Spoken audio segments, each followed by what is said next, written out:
their lives on the line, but firefighters face another menacing danger other than the flames. Joining me this morning is our Lee Garner with more in her special report. Tell me about it.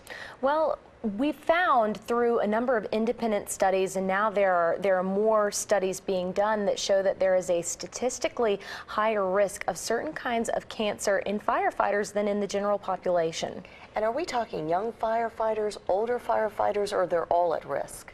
Well, you know, Gina, there were certain safety precautions that just really weren't taken in the past as much as they are these days. And so you are seeing more of a certain generation of firefighters that are showing up in the doctor's offices. But one of the things that we're finding is that we aren't even necessarily sure of all of the different things that these guys are being exposed to. The way that houses are being built now, the way that buildings are being built now are differently than they were 20 years ago. So it's entirely possible that some of the things that they are being exposed to now could be cancer causing, and we could be seeing any age of firefighter, you know, with needing to undergo these kinds of treatments. Well, men and women have been fighting fires for decades now, but your report uncovered that this issue is really at the forefront now. Why?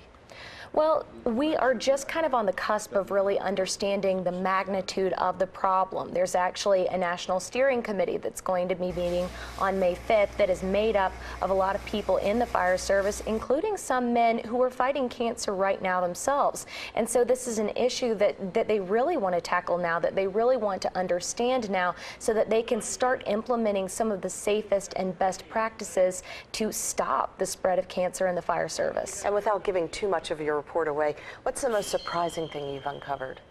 I think that when I first went into this story, I really thought that the majority, and maybe naively so, but the majority of the types of cancers that I were going to see would have been related to lung cancer or something like that. But I have interviewed several firefighters, one of whom had a kind of bone cancer, one who had non-Hodgkin's lymphoma, and so they're susceptible to these multiple kinds of cancers that you really might not expect, and it's just because they are exposed to so many of these carcinogenic toxins.